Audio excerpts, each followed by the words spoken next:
Hello and welcome to the Highground. Today we will be discussing episode 7 of Disney Plus's hit show, The Mandalorian, The Reckoning. For friends! For friends! It's so stupid, dude. No wonder we have no viewers. Hello everyone and welcome to today's episode. I am, of course, Adrian, and I am joined today by Cisco. and like I said, we will be discussing episode 7, so only one more to go. We're almost And there. It's a doozy, Almost and there. this is a doozy too. This is a cliffhanger one. Mm-hmm. Probably one of the best ones.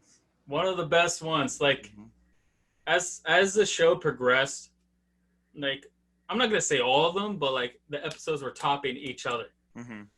And this one topped all of them. Right. And I'm like, damn, how are you going to top this one now? But they did it. But we could get to that later. Well, like if you look at the rest of the episodes compared to this Right. one, you can see that 4, 5, and 6 were kind of like in the middle, their own little stories. Filler. Yeah. They were filler. But now some of we're them in miss, 7. Some of them a hit. Yeah. We're back to the story. We're back to the legitimate story, that arc. Yeah. You know, that the child and the guild and all that stuff. Mm-hmm. We're gonna finish that arc off. And oh yeah, we're gonna finish it off. Mm-hmm. So last episode, Mando, he left those guys in the prisoner transport, and he got paid by Rand. So Rand paid him, and then Rand got the bill later. Oh, he got a big bill. Oh yeah, Bunch of laser bolts. And a lot of innocent people died. I know. Go back to that one episode. I mean, we talked about it a little bit, but just move on. Let's just move on. It's the next episode, whatever. So Mando's paid now. Mm-hmm. I don't know how much. Now. Yeah, I don't know how much Rand gave him, but I'm pretty sure it was a significant amount of credits. Yeah. In which it kind of seems like Mando's comfortable now because like we went through a couple episodes in which Mando needed a job. He needed this. He was scraping by, even though he has like a ship and all these guns and all that stuff. But now he's kind of like cool. He's just cruising around, in his lowrider, Razor Crest. So we've seen in the last episode that Grief has sent him a message with the hologram, and the droid took a look at it. So now finally we get to see what it is, and it's just Grief saying, "All right, come back to Navarro." Mm-hmm. The client and his Imperial cronies have occupied the city, have like taken over the city. Mm-hmm. Which, like, where were those guys hiding? Because we only see like 4 of them in that little. I don't know. House. I'm And sure then, they're like, probably hiding exactly like the Mandalorians, like under some tunnel or some secret warehouse or something, right? Right. Imagine like they just keep on digging their tunnels and eventually like they. Yeah, but all these wall. stormtroopers, they don't look like they're well maintained because you look at their armor, it's all messed up. It's all dirty and yeah. These stormtroopers remind me of, I don't know if it's like what they're going for, but it kind of reminds me of that feel of like dirty, shady cops in like 1970s Broadway, New York. You know what I mean? Like those guys who would do the beat and they're just as crooked as like the pimps and hoes and all that stuff. And that's kind of how like I see these guys. Like they're part of an organization, or these guys were part of an organization that has some type of prestige, but now that's all gone. Right. And they're just walking around being jerks. But when you saw this part, did you think that this was a trap already? Like, can you trust Grief? Like, have we seen him? I mean, he did get shot by Mando. Mando shot him. Mando shot him. Right. We've seen him try to like defeat or like capture Mando, but we sympathize with Mando because he's the main character. Yeah. But looking at what Grief is doing, he's a business guy. He's operating the guild in this, I don't know, sector of space. Right. Well, the planet, I guess, right? Planet. Yeah. Yeah, I guess. Like we still don't know who's in charge of the planet. He does say my city. So does he own that city? Is his guild like the de facto, like, let's say, junta that owns or occupies or like controls that city? Probably. I would like to Right. see if they get that and the politics of all. But of course they don't want to go into the politics of that, right. Then it that's when they bring in Lucas and he's like, oh yeah guys, I can he gets into more detail. Yeah. You know, can Jar Jar come out and do something? Where was I going? Oh, okay. So he gets the transmission, right? He gets the transmission, but like when the first time I seen this, and I'm like, oh, don't trust this dude. Like, don't trust Apollo Creed. Like he's cool and all, but like he's a shady guy. But then when I was thinking about it, I'm like, he's a business owner. He runs a business. It's a lucrative business, and like when something goes astray, he has to sort it out. He has to be that jerk or the mean boss to sort things out. So like I could kind of see why him and the rest of the guild would want to make things right to keep that reputation of being like a organized guild group. Right. So I don't know. I don't want to trust him, but then also I'm like, maybe he wants to do good. Yeah. But then again, nah, Creed. Nah, my man. We got to think about it too. Like he's telling him, hey, come over here. We could both settle this. Yeah. We'll let you have your freedom. I'll make sure I take the bounty off of your head. You'll be fine. You won't have to worry about having anyone follow you. And I know you're probably sick and tired of having people chase you around or being shot at just because they want the child. I mean, Baby Yoda, the child, and and so I'm sure Mando's like, you know what? I know it's a trap. I'm gonna have to do something to secure myself from me getting shot at it's kind of like I gotta take care of this before it takes care of me. Yeah, it may be crappy, this whole process of me doing the business and making things right, but I gotta make things right. Yeah, because like we've seen Mando outside of the guild kind of, and he's scraping by. Yeah, because he's giving all of his money away to the colony and fuel and all that stuff. Like, arrogant. So he's gonna head back, but he has to pit it. He's gonna get a crew. Yeah, and this is like in this heist movies and all that stuff that the crew comes in and they. Oh, he needs someone he could trust in order to get this done. He needs a good crew. So he goes back to the forest planet, the hideout, Sargon. And we go back to that little water hole. And we see this fight. It's a cool fight. Like, I get it. Like, okay, we see Cara Dune's skills. Cara Dune is attached to this other dude. It looks like he's... what? You remember the race of aliens this guy's are? It's the... I wrote it down. He's like the same type as Maul. Yeah. Right? Where is it at? I wrote it down somewhere. The Zebrak or Zebrak? Okay, yeah, because they come from. If I mispronounce that, go easy on me. I'm sorry. Okay, all right. And they're attached by the hip by this belt, and and the belt is like shooting out this electric beam that connects both of them, and it's just so they're having a brawl. And they can't run away from each other because they're attached to each other through this electric beam. And we see how dirty Cara, how dirty of a fighter he is. Yeah. And we've seen it already a little bit when she was fighting with Mando. But of course, the actress Gina, she's a MMA fighter. M&M fighter. M&M fighter. This is right up her alley, so I really enjoyed this a lot because she was in her prime. Like she looks so very believable when she does her fighting. Yeah, like I don't think she's acting at all. I think that poor guy took a beating. That Zabrak or Zebra, whatever, he took a beating. So, and it's pretty cool too because like, why is this watering hole, this cantina, this bar, whatever you want to call it, this speakeasy, whatnot, that seemed kind of relatively quiet when we first saw it. Right. Is all of a sudden like this den of thieves in which like cockfights happen and like this happens and all that stuff. And I thought she was laying low. Like getting to a fight is pretty much gonna get her known, right? Exactly. And I never trusted that bartender. and she's like the proprietor of this area. Yeah, I didn't see her again afterwards. She's I a don't know what shady happened chick. to her. She's like the kingpin. Yeah. You know, she's got her. You know, she doesn't care where that Esposito comes from. You know, if it's hurting people or whatnot, she's gonna sell it. Yeah, she's like the Al Capone of Sarga. Oh my god. Okay, I just wanted to get that through. Okay, I'm glad he got it out. Okay. Anything else you want to tell us about this girl? I don't know. I think. Oh man, we should write like some fan fiction about how. We should. Is, oh, that'd be crazy, and then we'll like post it. Oh, dude, that'd be so fun. Okay, expect that. Okay.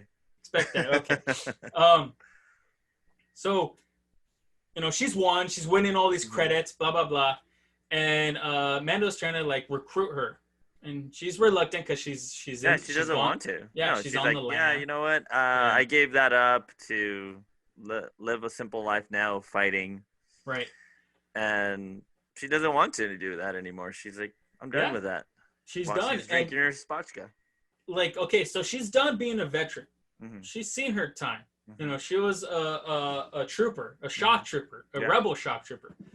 But then he mentions a couple of things in which he kind of like describes her or tells her that she's like criminal, and that the Republic is after her. Why? Yeah. What did she do? We still don't know. She be like praised as a hero? Yeah. I'm sure we'll find out hopefully in the next season. Yeah, like what shady dealings did she get herself into in which like she was part of the winning side of the Galactic War, and then now she's like on the run. Like, if I was on the run and I was part of the winning side, I would be, like, in the Capitol. Yeah. Hey, you know, I don't know how she couldn't just retire. Yeah. What did she do that really made her scared enough to, like, run away and hide? Because, like, wouldn't you just want to be, like, go to the Capitol, the new Capitol, before it gets blown up, and, like, live on a pension until that blown up day? You know what I mean? Like, what did she do? Well, the thing is, apparently, how the New Republic runs, it moves from different worlds. It doesn't stay stationary anymore on Coruscant. Okay, so it's not like centralized like it was in Coruscant. So I think it moves after a certain amount of decades or or I don't know how many years. The what do you call it? The main capital moves. That makes sense. I like that. Okay, and like you're less prone to attack. Well, yeah, I guess so. But happen. Still, like, I mean, yeah. We'll get to it. Up and comings. When we get to it, I'm really gonna not like talk about it, but yeah. That was a question of mine. Like, what does she do? Hopefully, they get into that in the next season. I don't know if we're going to see her because of the drama behind the next season, but we will see a Mando. Apparently, it was cleared, so everything's it was cleared now. Apparently, yeah. So everything's fine now. Everything's fine. How are you? Hey, I like that. So they go to the Razor Crest. She's in. You know, she's. Oh yeah, because like he's the one that said, oh yeah, he's an Imperial. He's an imp. And she's like, I'm in. That's what does it for her. Like she still has that like deep down inside hatred for. Well, they blew up her home world. How do you think? Yeah, like how are you gonna feel after like if they blow up Earth and you're not there? You're like, what? I totally forgot that she's an Alderaanian. Yeah, all my friends. Oh wait, spoilers ahead. This already happened. What are you talking about? What do you know? That hasn't happened yet. What do you mean? We find out in the next episode. Oh. Wah, wah. Oh, no wonder. Okay. Right, we'll talk about it in the next episode. You're skipping, bro. Come on. But it's a recap. Okay. I mean, it's a recap. But you shouldn't be watching this if you haven't even. Well, I mean. Yeah. Yeah. If you're not a fan of Star Wars, like, why even watching this? I don't know. Should we bleep it out? Should we like get rid of it? No. Okay. It's a recap. They're back on the Razor Crest. And he shows off the blasters and all that stuff. So did he get that back from the Jawas? Did the Jawas take all those blasters? He got all of his weapons back. So so that 1A got all his blasters, all his stuff, and all that stuff. Yeah. Man, dude, that was some egg. Steal. That was some egg for them. You know. Okay. And we see that, they're talking and they're all like, all right, I'm going to use this. I'm going to use that. She's like, she's a kid in a candy store. She's like looking at all the weapons, like, I don't know what Yeah. weapon I'm going to use. And the child is playing with the controls. So the ship goes all haywire and all that stuff. The ship, first you see like the baby Yoda just looking around, like, what are you guys talking about? And then he goes back into the cockpit and the whole ship starts shaking. Isn't that very irresponsible of Mando? Yeah, I mean, I would have thought. I was actually thinking when the ship started shaking and the baby started like trying to move the controls. I don't know if I was thinking that he was aware that Mando was gonna go back to Navarro, and so in his mind, his little child mind, he was like, I don't want to go back there because of what they did to me. I was thinking that, but I don't know if that was what his mind was. I don't know. Does that make sense to you? Because he was listening into what Mando and Cara Dune was talking about. I'm gonna say, okay, yeah, it does make sense. I could see that. Yeah. But I don't think so. I think he's just a kid that he just decided I'm just gonna play with a cockpit. Yeah. Exactly. We've seen him already want to play with that sphere. Yeah. And I think he's like, if you put a 5-year-old behind a steering wheel in a moving car, or like in a car that's turned on, something's gonna happen. Right. And I think that's basically what happened. Is that he's that kid behind the steering wheel, and something happened. Now, he's got his first crew member, his crew, so he needs to go get the other one. So I need a babysitter. A babysitter, exactly. So he goes, what's the planet of Bara? Sarvala 7? No. Sarvala 7? Is it? No, sorry. Arvala 7. Arvala 7, okay. So he goes back to Arvala 7 and he goes to his old buddy, Quill. Mm-hmm. Quill. Quill. And I like how like they have an exchange, and Quill knows a lot. Mm-hmm. Oh, like, he's a very educated dude. Like instantly, I don't know if it's in this scene or it's another scene that he kind of knows what like Cara is. Mm-hmm. Is it in this scene? In this scene, yeah, he says like, "Oh, you're a shock trooper. I'm not like you. I was on the other side."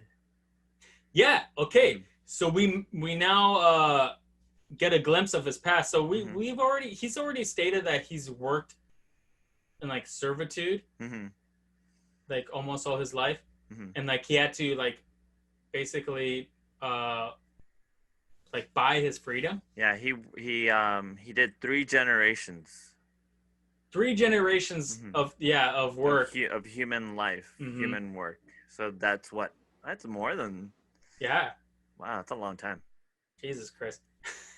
And like the Empire hasn't even been around for that long. Like at this point, the Empire has been around what? I don't know. I'm sure he was working 20 years. And that's what I kind of that kind of throws me off, is that how would he not know about like the Jedi, right? Or since he was around during that time, right? Yeah, because it seems like if he's been around for more than 3 generations, I'm like, come on, you have to know about the Jedi, especially if you were working that close to Imperials, and because he said he was an indentured servant. Mm-hmm. And is it possible that it wasn't technically under the Empire, but it was maybe like a syndicate or like an organization that was not connected to the Republic, but then got absorbed when the Empire took over? I honestly, to tell you the truth, I don't know. A lot of the story that they have in the Mandalorian, I feel like they miss out on a lot of opportunities to explain certain things. They kind of they left a lot of loopholes open. Mm-hmm. Like for example, like the whole Mandalorian helmet, like you can't take off your Mandalorian helmet, but in previous like movies or TV shows, they were always taking off their helmets. Right. But something happened and they never explained it. So hopefully they explain in season 2. Yeah. The other thing was like the whole thing with Quill, or like them talking about like the Jedi. Oh, an ancient race of Jedi. I'm like, they're not that ancient. Like, it's just recently that the Empire took over, and before that it was a Clone Wars. So I'm sure everyone talked about the Jedi's being part of the Clone Wars. Yeah, like they're kind of mentioning the Jedi in a way in which the Jedi mentioned the Sith. Right. Right. Like they almost like they never existed, but they're only in fairy tales. Well, what if this is like the propaganda of the Empire? Right. And this is just like the outcome of that. Mm-hmm. Because who knows, man? Yeah, the Jedi were villainized, retconning history and blah blah blah. But if Quill's been around for 3 generations, and this is not even 1 generation of years compared to the birth and fall of the Empire. Yeah, he would have known about it, right? Exactly. Yeah, exactly. So the fact that he's like, unless he was living in some sort of like remote planet very far away. But then again, he knew a lot about engineering, about cloning. Right? Because like he saw Baby Yoda and he's like, this is I worked in the gene farms or the what? Yeah, is that what he said? Something like that. So, okay, we're so he would have known about the clones, right? Yeah. And so if he would have known about the clones, he would have known about the Jedi. This is like the Swiss cheese of plot holes, dude. It's like, oh my god. Okay, I'm sorry, everyone. You want to recap this episode? That's hold. That's on rant. Hold right now. That's my rant. I just needed to rant that. No. We're gonna continue this. Okay.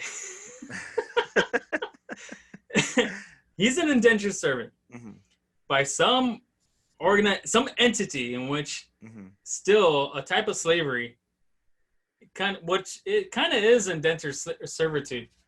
It's a type. It's not like total slavery like Anakin and Shmi, but it's a type. It's like a financial bond or whatnot. You know what I mean? If you want to get all technical.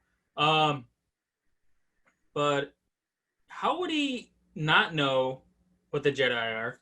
How would he not know about the Republic and the close ties of the Republic with the Jedi? He's a smart guy, right? He's a very smart guy. Yeah. So how would he not know that? Yes. Unless he was living with the angels on the moons of Diego and all that stuff. Like he had to be really close in order for him to know what was going on. Right. And if he was in the Empire side, he must have known. Okay, and he's an Ugnaught.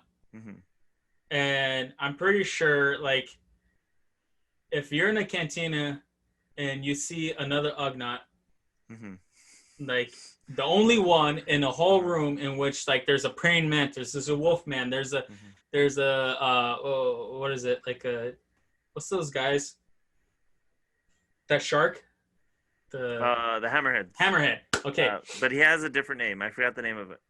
You're gonna go and talk to that Ugnaught, right? Yeah, right. I mean, you see him all the time. Hey, what's up, buddy? Yeah, exactly. And what if the Ugnaught's like, hey, my cousin was on Bespin, and like he was trying to evacuate when the Empire came around, and he saw these 2 guys fighting with laser swords. Like, or like, Bespin, we were just getting drunk and we hung around and we saw the library and all, and we were disembowling and disassembling this gold robot who was telling us stories about this and that. Like, they wouldn't know. Yeah, I don't know.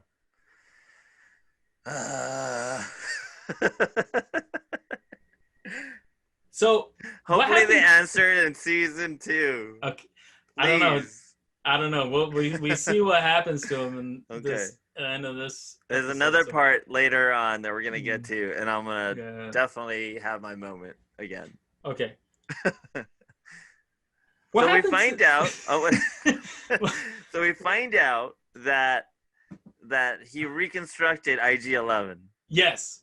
Yeah, and I was so happy at this moment. I was so happy because IG-11 comes back, Mm-hmm. And at first, I thought he was done. Mm-hmm. I'm like, how could you waste such a cool potential character? Mm-hmm. How could you waste like the voice talent of Taika Waititi and all that? Yeah. I'm so glad they brought him back. Yeah. And I'm so glad. And then we get a little backstory and what you happened. Get a little after, montage and all that stuff. After Mando left. You know, he's Yeah. trying to pour the whatever the spatchka in. You know, it's not glowing, so it's not. No, it's something Jawa else. juice? Jawa I juice. don't know.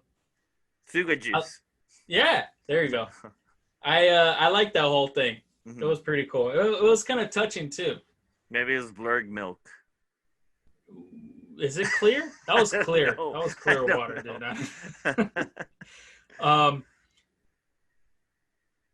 What happened to the child's oval crib? Now he's in a box. Right. What happened to that? Does that get explained? All right. So in episode 3, the pram gets thrown into the trash. Oh. Remember? And he never picked it up. He just like took off with a kid, and they went to Sorgan. No, they went to Sorgan. And then he didn't have the pram there. Right. And then he was in the ship the entire time, but he never had the little cradle for him. And then at Tatooine he was carried. Yeah. The child was carried. Mm-hmm. And then in The Prisoner, he was just in that room. Right. Wow. Yeah. So there was no pram whatsoever. That's what the client calls it, the pram. The pram. I can't. Well, that's what it's called, like in other countries and all that. Like a carriage or like a baby stroller is called a pram. Yeah. So, wow. Okay. Well, all right. So now he puts them in a sardine box. Yeah, it's so cheap. Like, where do you get this from? Like, I don't even know. Well, Quill joins the crew. Yeah, and he has another crew. Yeah, and he says that he won't join Mando unless he takes his blurgs and he takes IG-11 with him. Because he's programmed for nurture and care now. Can you trust a reprogrammed assassin droid? If it's from Quill, I will trust Quill with. I will too. He knows his stuff, even though he doesn't know Jedi. Super smart guy, even though he doesn't know nothing about the Jedi. So, all right, we're in transit back to Navarro. If there's no other pit stops and no other crew member joining, all right, we're it's going. It's a long ride. And of course. And yeah, Mando and Cara are having a little arm wrestle because Cara. She's the epitome of testosterone, even though she doesn't produce She's it. Strong, dude. She's super strong. She's a badass. I feel like she's stronger than Mando. Oh, I would say too. Mando's sleek. He's quick. He's good with a gun. But he's not as strong as her. He's not as strong for like. She's a badass. She's like the Mudhorn. You know what I mean? Like, she's going to rail and, like, knock him down and all that stuff until, like, Baby Yoda has to do something. I'm sure she could probably take on the Mudhorn on her own. You know? Oh, yeah. Just take him on, just body slam him. So they have their little arm wrestle. Mm-hmm. And, you know, they're struggling. You know, who wins, blah, blah, blah. And I guess the child mistakes this arm wrestling as, like, an actual, I don't know, threat. Yeah. Actual like a fight between the two, and he gets defensive over his new papa. Right. he force chokes Cara. What did you think when you first saw that? When I saw that, I was kind of like I was surprised. I actually did enjoy that little dark moment that the baby had. It was just so unexpected. She was definitely, I don't know. It's just so weird to see him just do his little dark side powers. It kind of made me wonder, like, is claws, he like, claws. There might too many hands. I think he has 3. He has 3 digits. Yeah, he does have 3 digits. Yeah, so it was like that. Yeah. I don't know. That was funny to me because it looked funny because he's all squinting and like, and then also like.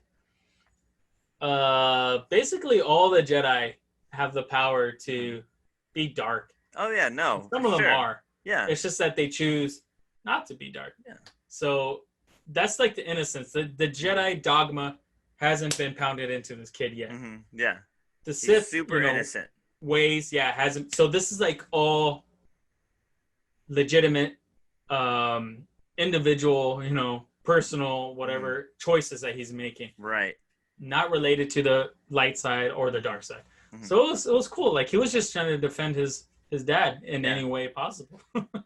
And then that's when Quill says, "Oh, I've never seen this before." Now I know what you. Not he didn't say that. He said now I know what you're talking about. I've only heard about this in stories, and I was kind of like, "What? Come on, really? Only in stories?" You want to go down this thing again? Okay. All right. So yeah. Okay. Let's move on. So when we return to Navarro, with the understanding that the Imperials have taken over the city, I know we kind of touched on this before, where Navarro is in the galaxy, but was Navarro ever controlled by the Empire at one point? I think it was. Kara was talking about it.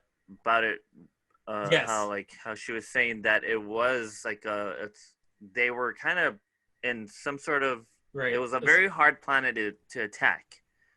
Mm-hmm. So they were never able to take full control of it. She's been there. Yeah. She was in an attack. Mm-hmm. So was this occupied? Well, I guess technically all planets were occupied, but was this a legitimate part of the Empire, or was this just taken over by the Empire? It was part of the Empire. Right. That's why they're still there. That's true. Mm-hmm. That's true. It's a planet. Yeah. You know what I mean? They could be on the other side, and by weeks at this time in which the client has been robbed of his prize, they could have come from any which way or direction. Mm-hmm. That makes a lot of sense. Yeah. So we meet Grief in the outskirts in the lava fields. He says he was waiting for them, and he has 3 guild bodyguards with him. Mm-hmm. And when I saw these guys, I'm like, they look like generic. They're very generic. Yeah. I was like, no, these guys aren't going to survive long. They don't have real names and all that stuff. They're not introduced. These guys are going to go one way or another. Right. It's just a matter of time. Mm-hmm. So, I'm like, Grief, dude. Come on, bro. What are you playing at, dude?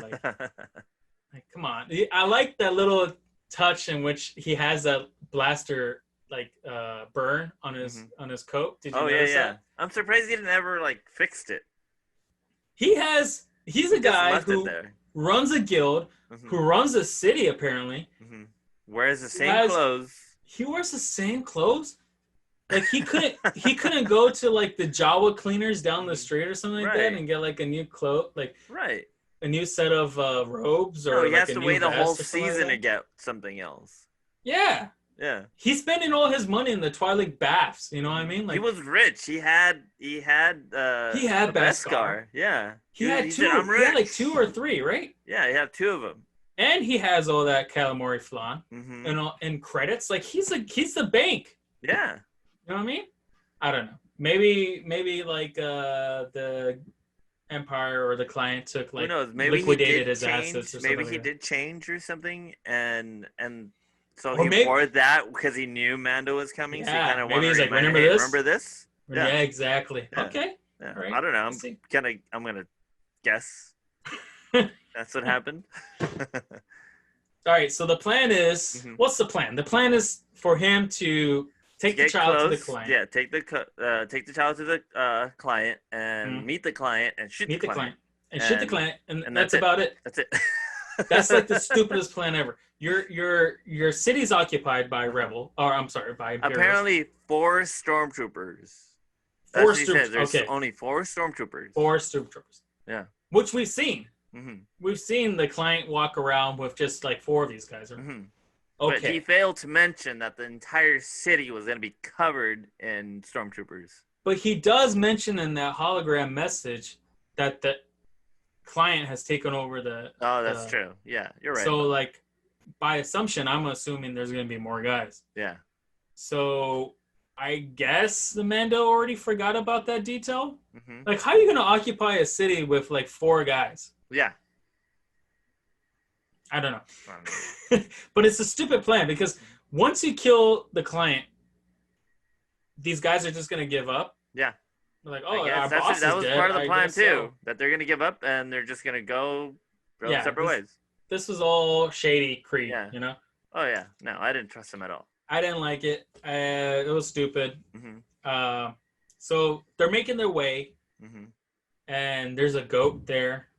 I call it the Navarro lava goat because it has no name. So I'm calling it the Navarro lava goat.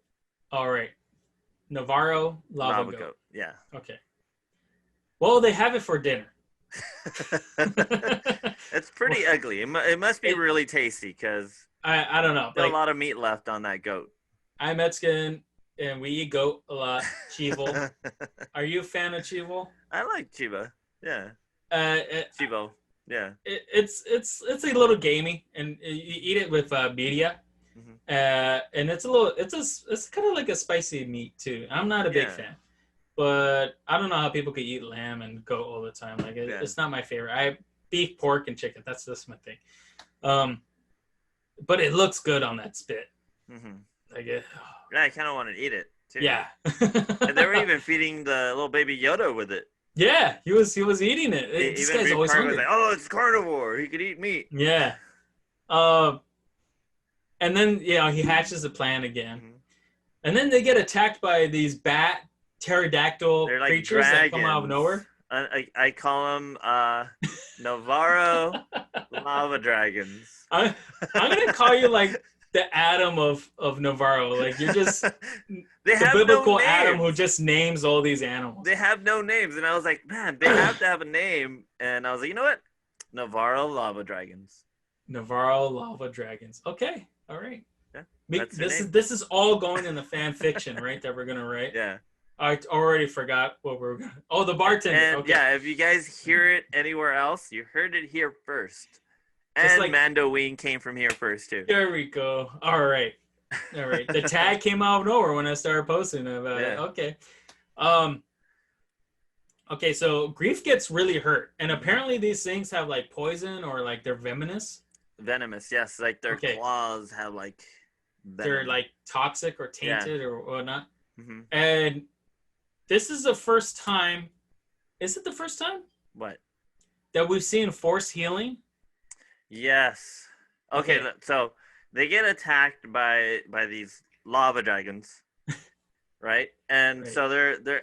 What I can't believe is like you have really skilled shooters that can shoot anything, but for some reason they have a hard time. Yeah, they have a hard time shooting these damn pterodactyls, even when they're attacking the blurg. Right. Like they let one of them escape with a blurg, and I'm like, come on, really? You can't shoot him? Mando has a helmet. Yeah, with night vision. Right. Where's his blaster? Like he only has his. I'm sorry. Where's his rifle? Where's his incinerator? He only has his pistols. Yeah. Where's that thing? He could have been like hitting those freaking guys left and right. Right. Exactly. Like he had no trouble killing the Jawas in episode 2. Like you disintegrating him. Like once that cocoon crib has covered, don't care about the kid. They're not going to take that thing. They're after the blurgs or they're after whoever they could because they do take some guy. Yeah, well, he's gone. And Cara has that like blaster machine gun, and she has that machine gun, and she could definitely hit the stupid lava dragons. And I don't know how she missed. Like, I kind of like was really. Are you that bad of a shot? Exactly. Worse than a stormtrooper. You know what pisses me off too? What is it? Is that none of those lava dragons, Navarro lava dragons, goes for that rack of goat. Yeah, it's already cooked. Just fucking. They don't like it cooked. They don't like it. They want to catch their prey while it's moving. All right. And then Karga got injured during that scuffle. He gets injured, and Baby Yoda just decides to, do his thing. Yeah, to try to heal him. Yeah. So, all right. So this is where I have my all right. my nerd moment. Get up on your All right. soapbox. So if they introduce force healing, right? Right. Maybe Yoda knew about force healing, and he's Right. never been trained, or we don't know, Right. right? How is it that Yoda doesn't know how to force heal, or anyone else know how to force heal from the Jedi Order? I mean, they've been around for such a long time. Is it such a forbidden thing to do, right? Because Uh, honestly, when Qui-Gon got stabbed, right? there's been a lot of memes and a lot of jokes about that too. Yeah, I know. What's name could have And healed him? okay, I'm gonna parallel to what you said. Okay. Yoda, baby Yoda, the Mhm. child, is a child Mhm. who, like I said, doesn't have any of that Sith Jedi dogma Mhm. teachings and whatnot. Right. Rey Mhm. is basically the same thing. She Mhm. was taught by Luke somewhat. She's reading the Book of Wills, Mhm. but I don't think she really like. Oh yeah, she's being taught by Leia, Yeah. but I don't think If it's Leia knew written in about the damn force books, healing. right? If it's written in the Right. books, how is it that And Luke doesn't know how to force heal, yes, or anyone else knows how to force heal? If it's written down in a book, right? exactly, exactly. So I'm like guessing these books were these books are sacred to Yoda, or we could Mm-hmm. have had him over Mm-hmm. in Dagobah. Mm-hmm. He had him collected. That's why Luke went back, took him, whatever. He found him. He could have also saved Vader from dying. Right, right. So I I don't This understand. force healing is a lazy thing to me. Yeah, it is. If you're gonna have a character in peril, Mm-hmm. just have them in peril and figure something else out. This Mm-hmm. is the Deus ex machina. Uh-huh. You know what that is? I I think you explained it before, but Right. for everyone else. So are you in the Lord of the Rings? Here we go. In the Lord of the Rings, in every battle in which it seems like the world is just gonna like go to crap, like we're Mhm. losing the battle, the Right. Eagles come out of nowhere and save the day. Yeah. And each movie trope in which something comes out of nowhere and saves the day, Hmm. that's a Deus ex machina. Right.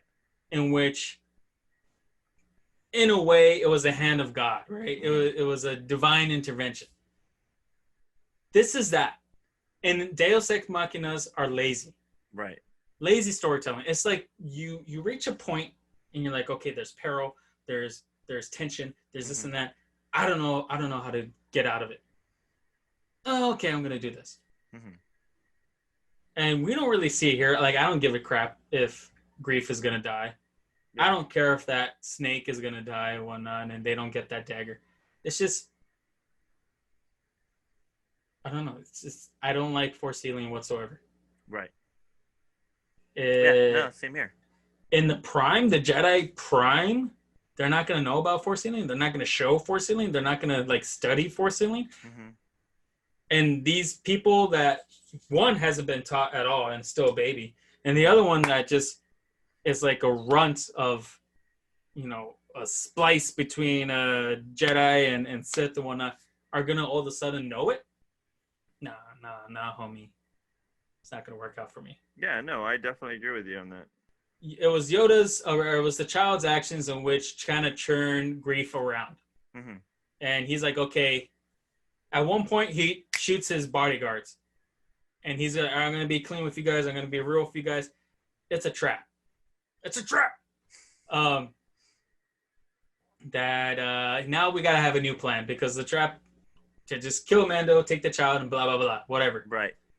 So now he feels some type of gratitude, and he needs to set things right between him Hmm. and Mando because thing, this all the problems that he's dealing with right now, his broken relationship with Mando, his city occupation, his all that stuff is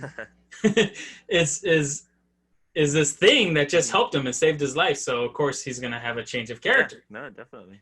Um, so I knew it. I'm like, all right, this guy was of course in cahoots with the Empire or the Remnant, the client, and I still don't trust him. I still don't. Like, this guy is a double crosser. Nope. He's a shady guy, and like Yep. he has a legitimate reason to want to be all of a sudden a good guy, but I still don't trust this dude. No. So Mando has a plan now. He's like, all right, screw your plans. Take me in.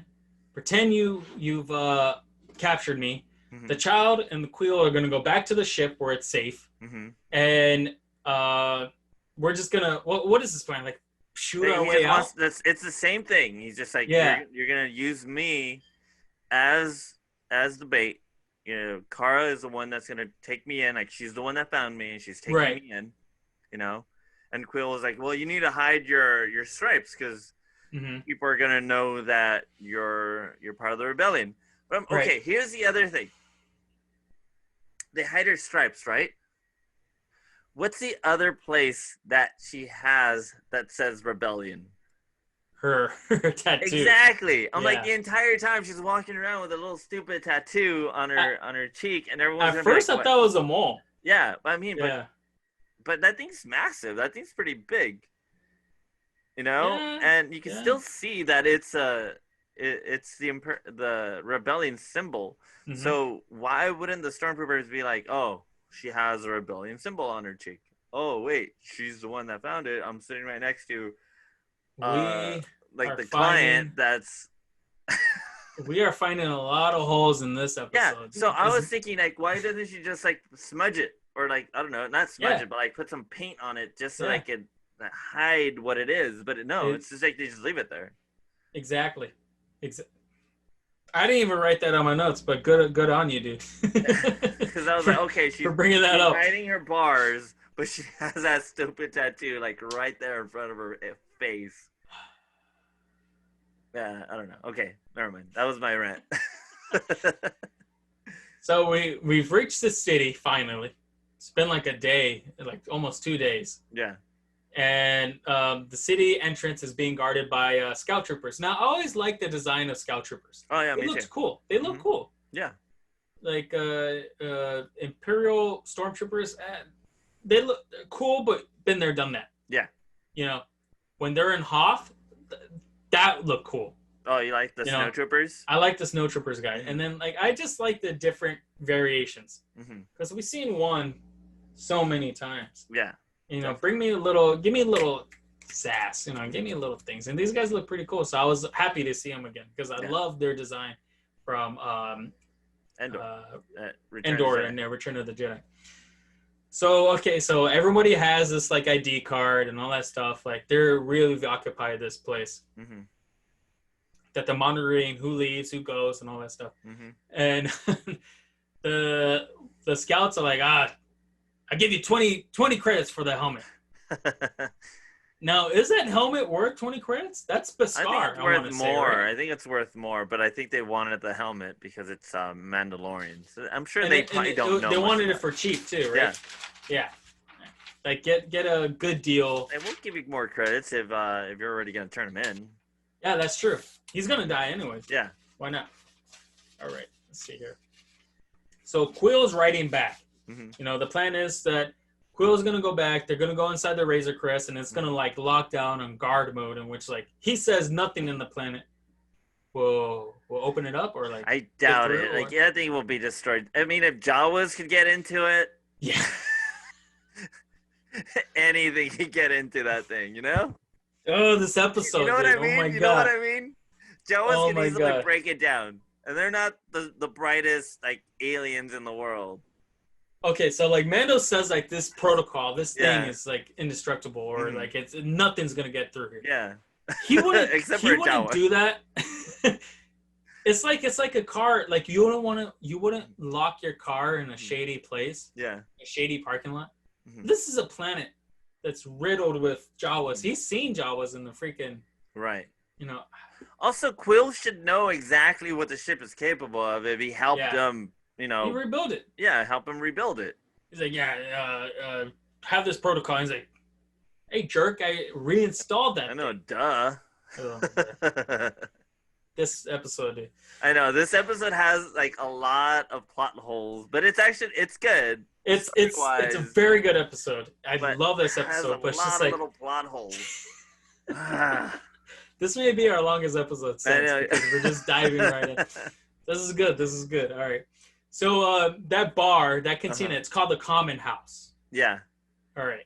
So we have the client waiting there, and I would assume he would like be pissed off. Like he's like, this freaking guy, like, you know, we had to do this. I don't know. It seemed like he was kind of he was calm. Kind of like he kind of had a thing for him. Yeah, he's like, can I see the baby? You know, like, not that part. Like I'm talking about, like, oh, the best guy looks very good. Oh yeah, he says that. And he like touches him, and he's like, oh, very exquisite, or whatever he says. I think that's just Werner Herzog just being him. He's like, I'm gonna take it this way. Yeah. It's like, Werner, let's not. He's like, no, trust me, I'm gonna take it. It seemed kind of creepy to me when he was doing all that.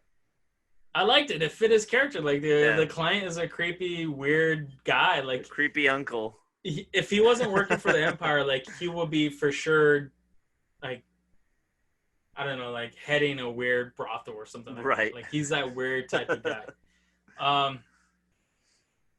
And I like how like the client uses. It's like he's walking around with a thesaurus. Like he's using so much words. He's spitting these out like no problem. That's right. Like, the prom. Yeah, it's like Shakespeare wrote his freaking baby. I mean, Let me see the baby. Exactly. He's using so many big words that like I could follow him, but I'm like, does Mando can follow him? Like it doesn't seem like Mando has like a doctorate in like literature or something like that. Like I don't know, but I just like that part so well. I like how the client is. For one, it's Werner Herzog. I like how creepy he is. I like how soft-spoken he is. I like how, like, when he shows menace and when he shows anger, he doesn't have to show it physically. He just shows it in his, like, tone of voice, in his little I don't know, how would you say, like, movements or mannerisms. Demeanor, his mannerisms. Yeah. Exactly. And he talks about the Mandalorians, too. Yeah. Or he talks about the state of the galaxy without the Empire. Yeah, how the Empire was the foundation that was holding the galaxy together, and now that it's gone, it's just crumbling. Right. And in a weird way, he's correct. Your freedoms were gone, but you also had stability. Right. You know what I mean? And in this time of day, and we see it now in our political area, that people are willing to give up freedoms just for stability and being comfortable and all that stuff. And he's 100% correct. Right. And then some serious stuff right there. Yeah, no. that hit home. This was last year too, or even way before that. So it's just kind of interesting to see that right now, and then seeing it and now in comparison. So I'm kind of like, wow, that's rather interesting. I don't know, like they snuck that in. I don't think Favreau I don't think snuck so. that in. No, like, I think that was just a random fluke. Because like he's working with, he's an Imperial basically. Yeah. Like to him, the Empire still survives and is still alive in one way, shape, or another. So I definitely like. I love the Empire, and I love how. I mean, for a lot of people, if you join the Imperial Army, you have that tendency of moving up the ranks and making a name for yourself. There's still that opportunity. Yeah, and we see that in history. Like in the Empire, if you wanted to become a citizen, you went through military service. Yeah. You know what I mean? So there's privileges within the Empire, but you have to serve the Empire. You have to work for the Empire. You have to do all this stuff for it. You give, and it gives you. You give and it gives. I don't know. But yeah, they talk about the Empire. They talk about the Mandalorians. And how like their culture is at turmoil right now. Right. He did mention that there's, I guess there's still conflict going on over there. We don't know exactly what type of conflict's going on, but he did mention something about that there's something going on in Mandalore. Right. because at this point, Mm-hmm. according to we'll see in the next season with all those mysterious characters that have been popping up, but Mandalore is kind of run by a collective headed by the Wren, right? Mm-hmm. No, is that right? No, Sabine. Well, Sabine Wren was the last person we know that was in control of Mandalore. Right. But okay. She handed it off we have to wait until the next episode to talk about that because we can't really say it right now. But she handed we can't dark talk about saber that to right what's her now. name? We can't talk about that right now. You have to wait until the next Bo-Katan. There you go, Bo-Katan. Bo-Katan. Okay, yeah. She's running the show, right? I don't know. We'll find out. That's what we found out. Okay, we'll find out. So I'm like trying to stop you from like saying it. So he takes a call and he's very polite about it. Excuse me, I have to take this call. Don't make me be rude. I'm not rude. And I guess that's what they call him now. Calls. That's a phone call. He says call, doesn't he? Yeah, it's a call. Yeah. I don't know. Because he wanted to see the baby, but they knew that the baby wasn't in there. It wasn't in there. And the stormtrooper is like, "Hey, you got a phone call?" Yeah, that's. All right, so he gets a hologram call, and it's this more imperial looking guy. Yeah. Because when you look at the client, mm-hmm. Imperial is not written over. Like the only thing that's Imperial is this medallion that he has. He has a huge medallion, dude. He has that bling, the Imperial like a bling. Rapper. Exactly. Other than that, he fits in, right, with the whole crowd scene. Yeah. But this guy is legitimate Imperial. Like you hardly see him. He's like that big, but this guy's. And this is the introduction of Moff Gideon, played by what's his name again? Giancarlo Esposito. There you go. I don't know why I have to say it like that. Giancarlo Esposito. Esposito. Oh yeah. Fantastic actor. He was really amazing good. Actor. He was really good in Breaking Bad, and he's in what was it? Better Call Saul. He's also in The Boys. He's also in The Boys, The 100, all these little everything things. That's good right now. Yeah, he's a fantastic actor, and he's really good in this one. But we'll get to that soon. So he's just asking, do you have the child? Is it They're like, well, I haven't seen the baby yet. Yeah. He's like, okay. And right. what else? You see his hand just move around like, okay. Oh yeah. He just goes, all right, and then all these blaster rays just come out of nowhere and takes everybody out. Takes the client out. Takes his bodyguards out. Nearly takes out Mando and the other two out. The droid that was oh yeah, the servant droid. Yeah, exactly. Takes everyone gets out. killed except for the main characters. Of course. Yeah, they hide they hide behind a table. R.A.P. the client. You're a good character, and sorry not to see you. He flew again, too when he got shot. Oh yeah, he flew, dude. He was like, oh.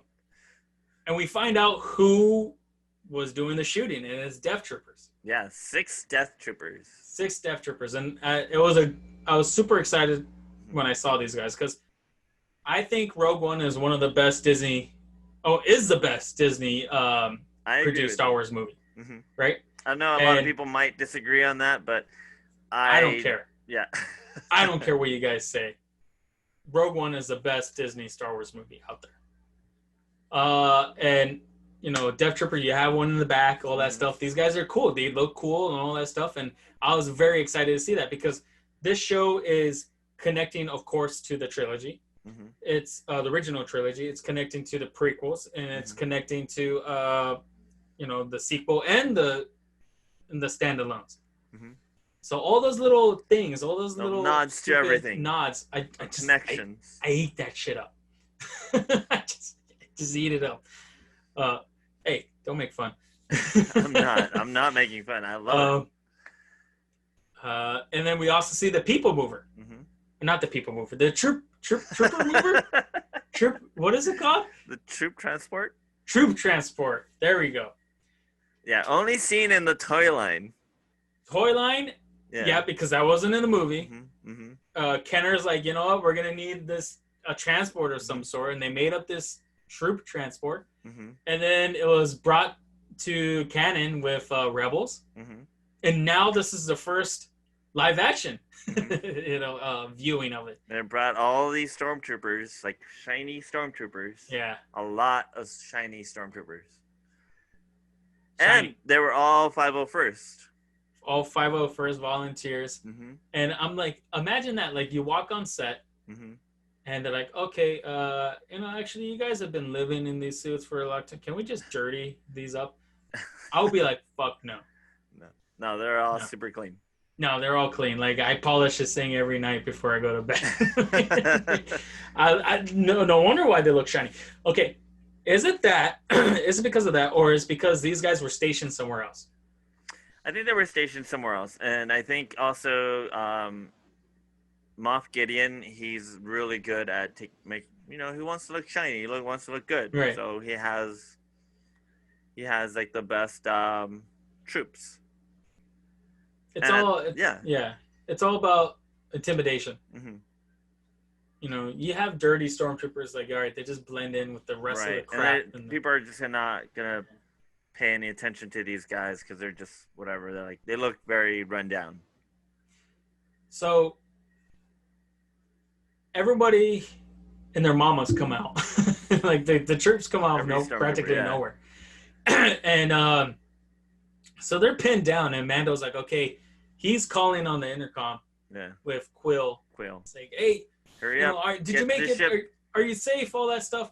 And I guess like the interference gets caught by the scout trooper over to where Quill's at. They're heading after. They're chasing him. And so that's intense. Like, oh my god, what's gonna happen? Mm-hmm. Quill's been running on this thing for a while now, trying to do his best. And these speeders, we've seen their speed before. They intercept the message. Yeah, I guess that's like the whole purpose, because they're scout troopers. So, like, they're supposed to be like saboteurs. They're supposed to be I don't know, reconnaissance and all that stuff. So maybe in their helmets they're designed. I would see them as police officers. Yeah, that too, like military police and all that. So now we see a TIE fighter come down. Mm-hmm.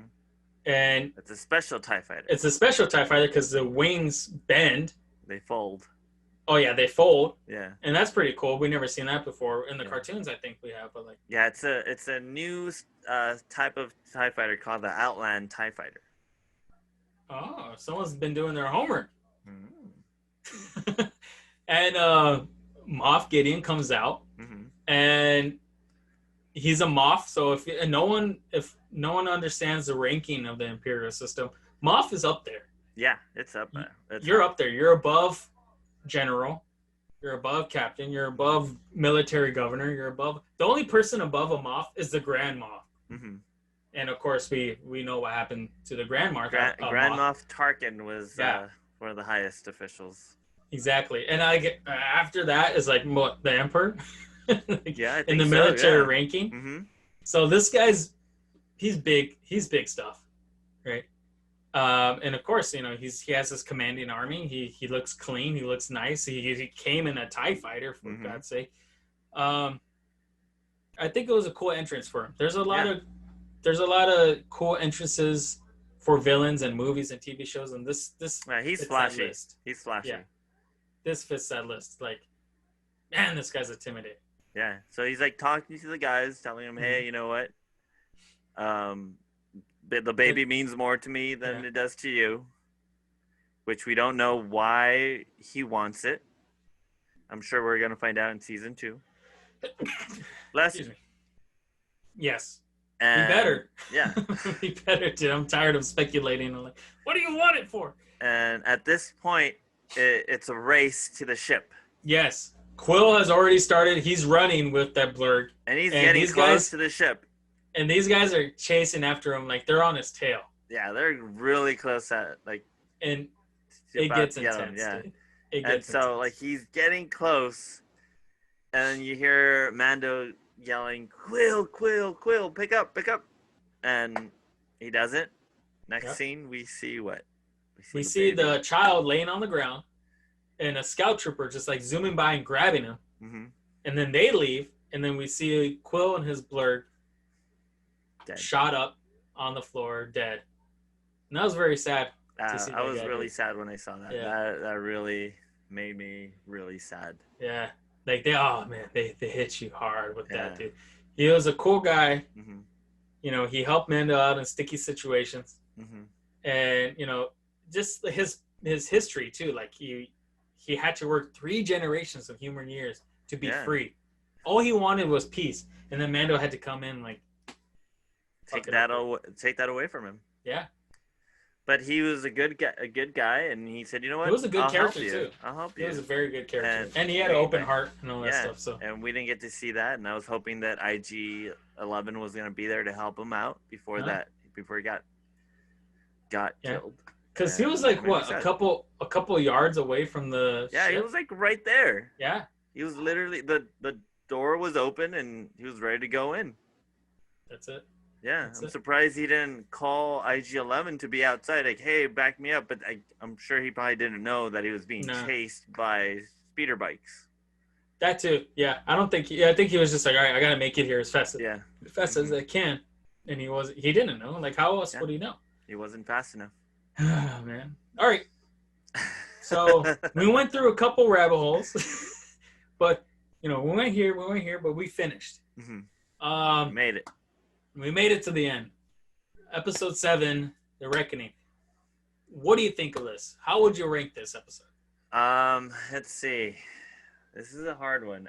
It's up there. It's maybe I'm gonna make it second best favorite after the third episode.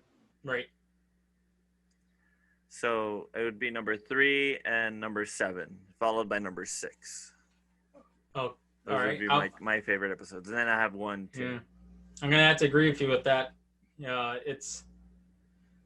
Man. I don't know. Maybe number 6, I'll probably put it under being below 1 and 2, just because they're really good intros to the show.